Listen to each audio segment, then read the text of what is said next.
and I hope you are all in chat having a wonderful night here on SpeedGaming Live 2020 on specifically SpeedGaming 2 here, watching the SpeedGaming Live speedrunning marathon.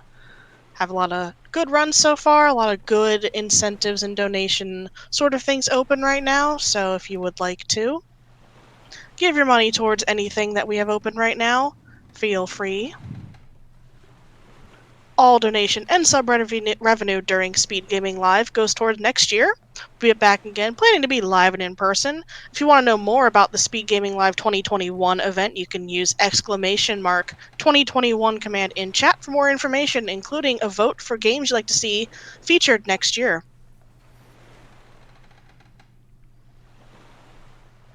So up now we have Elder Scrolls 3 Morrowind All Main Quest by Musical Daredevil. And there had been a donation incentive to choose the skin for the player character, but there were no donations for that, so Musical Daredevil, you get to pick your favorite skin for your character for this run. My favorite skin, excellent. But anyway, so apparently you can put special characters in your character name. Who knew? But yes, as Karaoke said, I'm Musical Daredevil running the Elder Scrolls 3 Morrowind All Main Quest, an extremely fast-paced run that is just as broken as you would expect any Elder Scrolls game to be. That being said, I'm not going to be doing much commentary during this run. Instead, I will be leaving you in the very capable hands of my two co-commentators. You two want to introduce yourselves? Hello, I'm Alec47. I do not run this game, but I am quite familiar with it, so that's why I'm here.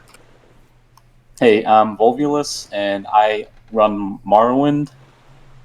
Morrowind is an awesome game, and hope you guys enjoy. Alright, so timing doesn't start yet. I have a little bit of mouse control, but timing will start for sure when I get character control. This is Giab. Giab will be having his own adventure. In the meantime, we shall be getting started in 3, 2, 1, go.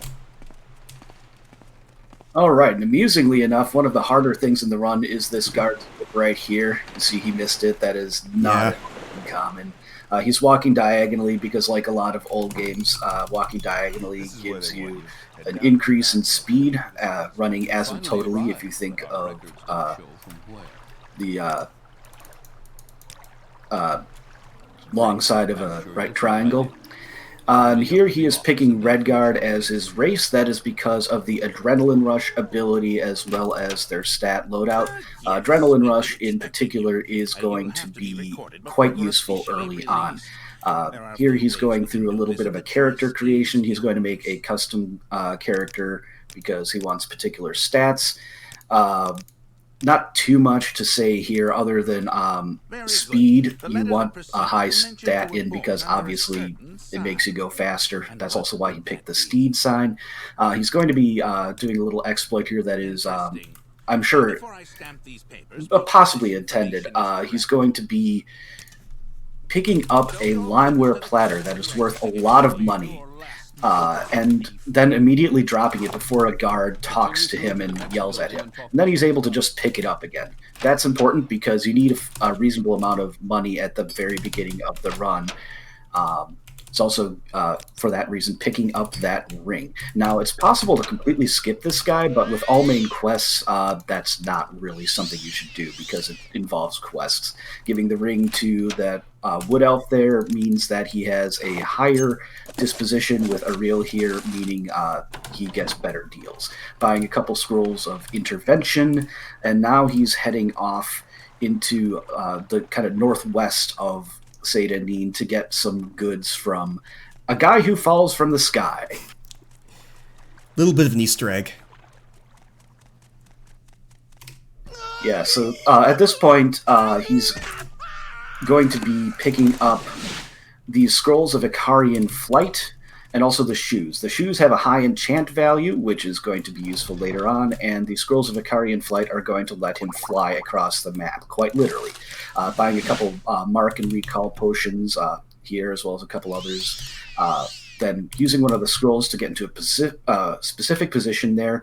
He also has Adrenaline Rush going right now, and that is going to allow him to jump all the way over here to Odersal.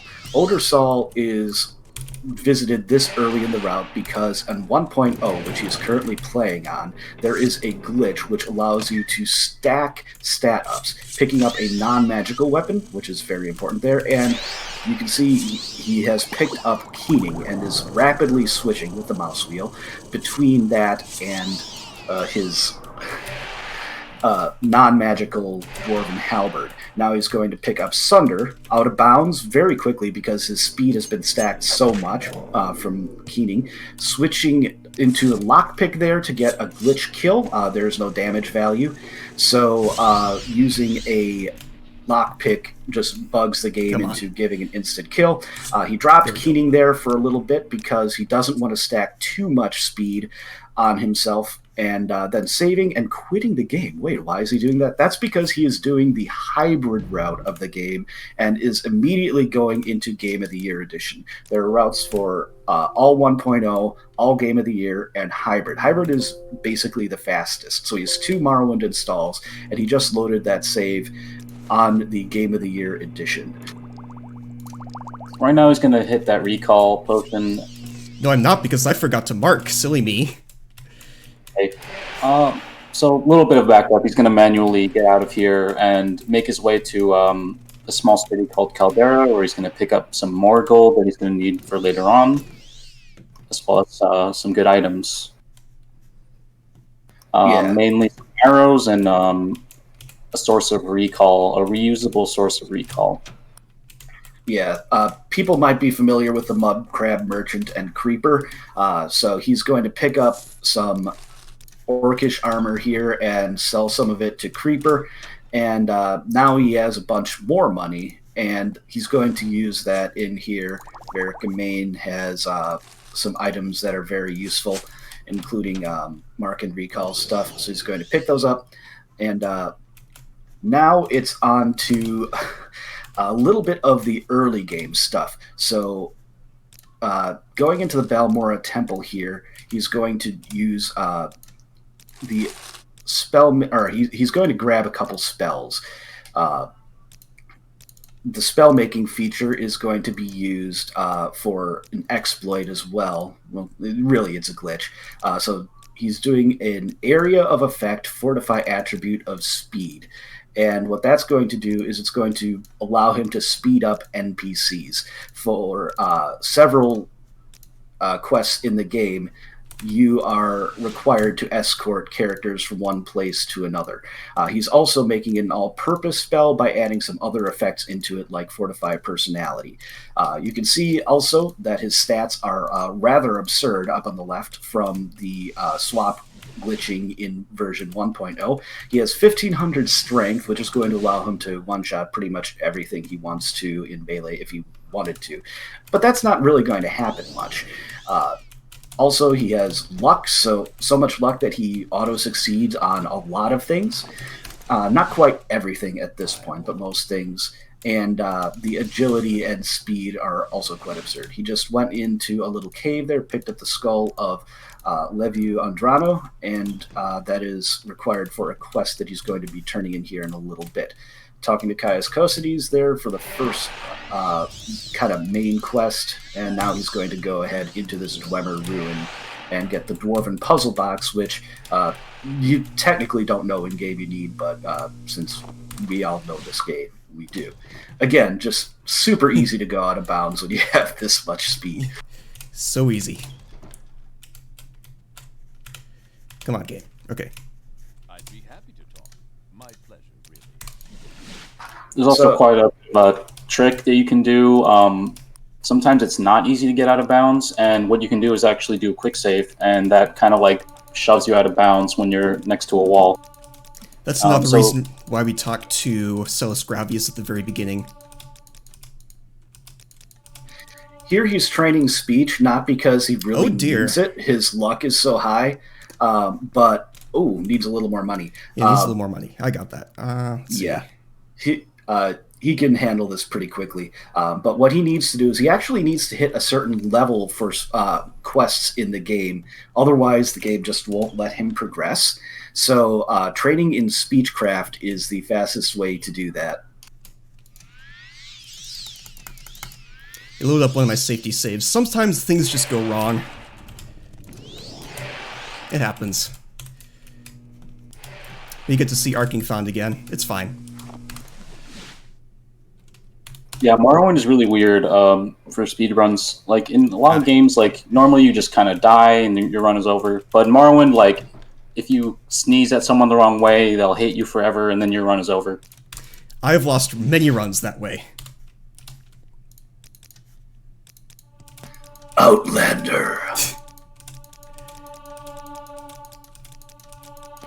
But yeah, you can see that the training does get more expensive, so it's routed out that you should have enough gold, but if you do a little bit of the selling wrong, then it's entirely possible that you won't have enough money. Right now, he has a couple levels cashed up, and he'll be able to take those when it is optimal to do so. Using the Amulet of Hearth Heal that he picked up along with Keening to hover like this, he's going to be getting another levitation item in a bit. It's important to have both of them because each item only has so much charge. I must say I find you most interesting right now. Please go ahead.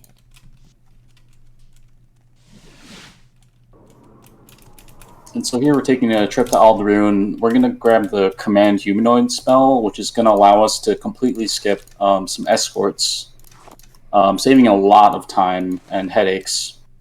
Yeah, headaches for sure. Those escort quests are annoying. There is one later on we can't skip, though. Yeah, so you got the one escort quest still. Still way better than, used to be like 4 escort quests. Yeah, unfortunately, the one that is not entirely skippable is not the one where you get to see the sped up Argonian run cycle, which is just hilarious. So that's one of my one of the more unfortunate side effects of the Command Humanoid exploit, which is otherwise great for the run. Yep, so he just uses his shoes twice in rapid succession, and it kind of puts the NPC in a state where they think they've basically completed the escort. It kind of gets to a fail-safe part of the escort quest script that's just in there. It just works. It just works. You saw him snipe that guy from out of bounds. That is going to be a theme in this run. You're going to be seeing a lot of out of bounds sniping.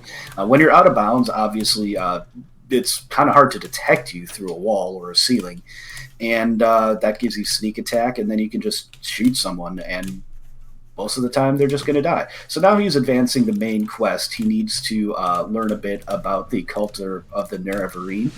He got caught stealing there, which is actually fine, and now he's back to guys. Whoops.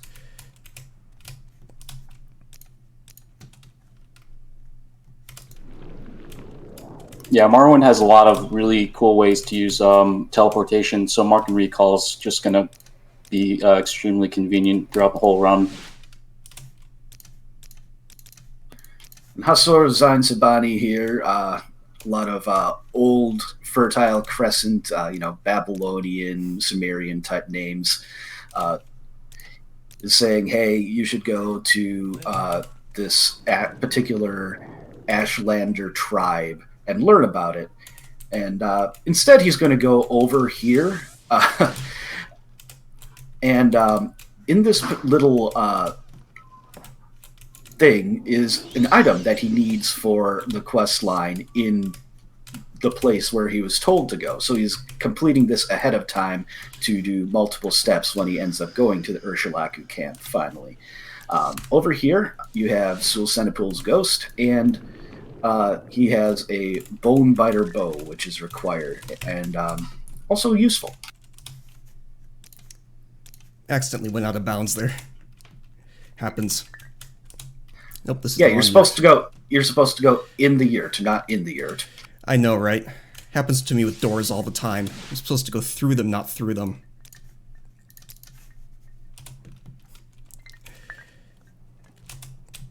And here we've got to make sure that it's a certain time of the day, and it's going to allow us to basically advance and get inside a certain area due to lore reasons. Yeah, so the Daedric Prince Azura is involved in the main quests and part of the Neverending prophecy, which you are supposed to fulfill. And she is the Daedric Prince of the Twilight and Dawn, basically. So you can only get into the Cavern of the Incarnate, which you're not supposed to know about yet, by the way, at dawn and dusk. So he advances to a certain point in time, goes in there, grabs the ring that he's going to need much later on, kills a vampire here, which is for a quest later on, and now it is off to the Ahimusa camp, I believe, correct? Yes. Zainab. Oh, Zainab first, yeah. They come later. Yeah, so the Zainab here, the leader there is going to have you do a couple quests, and it also happens to be near enough to some Telvanni people. One of the funny things about the Telvanni Hortator quest line is that you can basically kill all but one of the people, and it works out generally better for you. And so it's so fast to just go out of bounds and snipe them from there that that's just what we do. If you've ever played casually, you might remember the part where you have to guide a woman across water, and he just totally skipped that by using Command Humanoid Twice on her. So he just instantly completed that whole long quest. Yeah, it used to be you would use that spell that he used. Essentially, it would be Fortify Speed and Water Walk, and you'd stack it using the Soul Trap glitch on the NPC a bunch of times so they would actually run kind of fast. Now, this is the one unskippable one. So here he's using the spell to speed up Varver Sarathi. You have to escort him to the Sarathi Manor. He has been captured because, Dark Elf politics. It's a thing. It's also the most RNG-heavy part of the run. It sucks. Yeah, the Redguard quests are not the greatest, but you get them in here into Sarathi Manor, and that is something that you have to do. Now, the pathfinding, as you can see, is it usually just works. It usually just works. But hey, you rescued my son somehow. Who are you again? Don't worry about it. Exactly. And now he's going to run around talking to some of the other Redguard counselors. Most of them, now that he has done some specific things already and has the one guy whose son he's vouching for him, they're kind of just going to go along with it. They'll say, like, okay, yeah, we'll name you the Hortator, but you're going to have to deal with this one guy. And this one guy's like, no, I'm not going to do this. So you have to fight him in the arena. And that goes about as well for him as you would expect. It's going to be fun.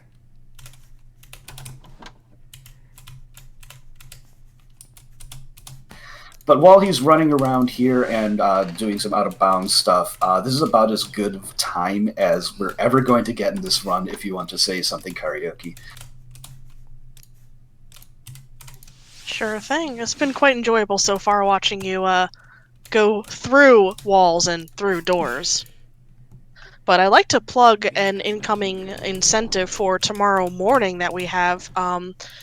On the schedule, you might notice at about 5:45 tomorrow morning Eastern Time, there is a bid war between Cid of Valis or Valis the Phantasm Soldier for which game should be played. Both games are in the same series, but as far as I know, I think they're pretty different, just from what I know about Cid of Valis. But neither one of those games has any money on it, so if you want to see Cid of Valis, put some money towards that. You want to see Val's Phantasm Soldier? Put some money towards that so we can have our runner for that S-Diesel. Not S-Diesel, it's Grimshins running one of those games tomorrow. If you want one, go ahead and throw a donation there. All right, and while Kari was speaking, he went and did a quest where you get the corpus disease. So now he has the plague, and he has to get cured. That's going to happen eventually. He's going to do some stuff on the way because it's just convenient. So now he's in this Molag and Moor region, and he's heading towards the Arabenimson camp, which is kind of the Telvanni version of the of not Hortator, whatever. Yeah, so proclaiming you the Neverending is like, okay, this guy who is not the leader will proclaim you Neverending if you get him, like, basically clear the way for him to be the leader. And so you just kill the leader and his supporters, and then the new leader says, hey, okay, sure, yeah, you're the Neverending, and you can move on with your life.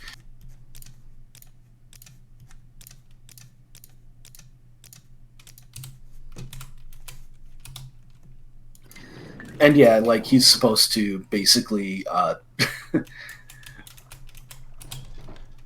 find out that it's okay to kill those guys first, but since we know it's okay, we just do it. We're speedrunners. More Telvanni shenanigans here. This, however, is a different guy. Divaithfir is not one of the Telvanni leaders. He is instead just this kind of weird guy who... bit eccentric. He studies the corpus disease. He has created women who keep him company, and he also has the last living Dwemer down here. So there's a little bit of a fetch quest here, and then he will try to cure your corpus disease, and because you are the special, and you actually fulfill the Neverending prophecies, you will be cured. And if you think it is difficult to fly around these Telvanni towers at ludicrous speed, yes, it absolutely is. It's my least favorite place in the entire run. It's also worth noting he actually does a spell on you, but you can just leave, and it works anyway. There we go. And another Telvanni counselor down, and now it's off to another Telvanni counselor. Come on, Door. Your marksman skill increased to 6. And then down here for the not the Ahamusa, the other one, that The Zainab. Yeah. He needs to get a noble wife. Although just a regular wife for the Ashcan will do. And so he uses the exploit there. It's actually possible to complete it really fast anyway by taking her into the building right next to her cage and taking her to a certain point in it, and mysteriously the quest just completes then. But it's obviously faster to use the command humanoid exploit. Too bad, though. That was a fun glitch. Yeah. It's like a escort skip. Basically.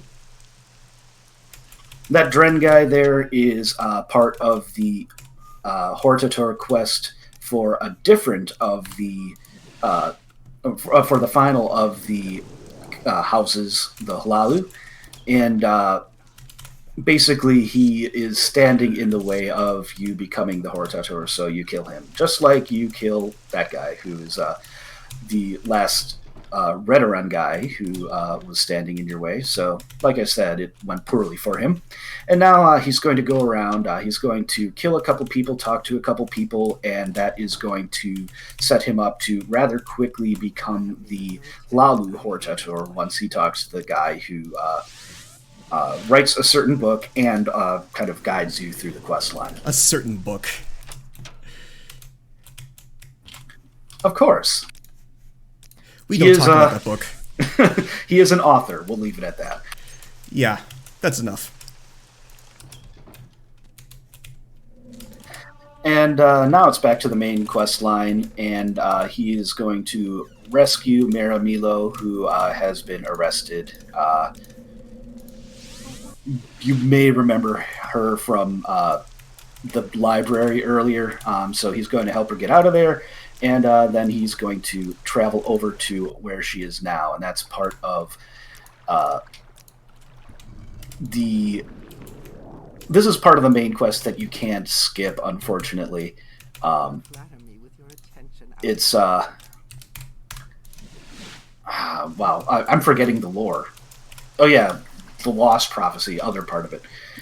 Like, this is just learning what it takes to be the Neverending. It's like another perspective on it. Yeah, essentially. Oh, Yeah, right there's been many Neverendings in the past, and people don't like the Neverending, or some people don't, so they have to hide in secret to even think about him.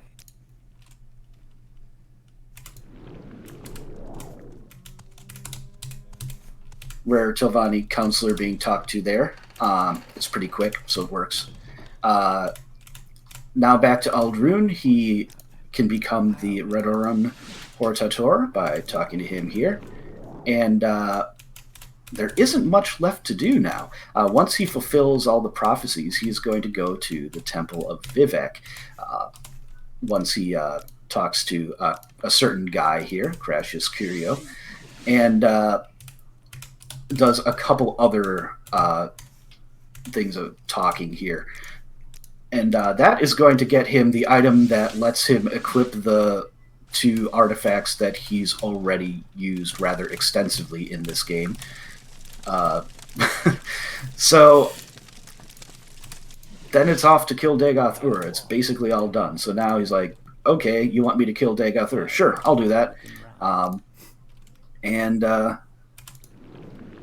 Now taking the quickest way there. And time is going to be fairly soon. It's going to be when he recalls out of the room with the Heart of Lorkhan.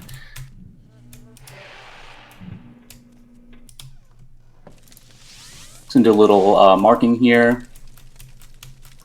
Dagoth Ur says there's no recall or intervention, but you soon learn that that is very not true. Because right when you destroy the heart here, once you progress past the bridge, it just, for some reason, just allows you to teleport. And that's time. You no longer bear the burden of prophecy. GG. You have achieved your destiny. So yeah, that's the ending cutscene there where they tell you you're done, everything's fine, except everything's not fine, light is still around, and there's some other things, like the Tribunal expansion. But anyway, yeah, that's Morrowind. My first ever run in the speedrun marathon. Big shout out to Alec47, my co-commentator, as well as Volvulus, my other co-commentator, who has also done a lot of the routing you've seen in this run so far. And has also been very much a mentor to me throughout the process of me learning this. So shout out to Volvulus, and shout out to Forest Moth, who was the initial person who routed this whole thing. And you can still see some remnants of the original route throughout this run. But yeah, that's basically going to do it for us. Thanks y'all for watching, and hope you all enjoy the next run.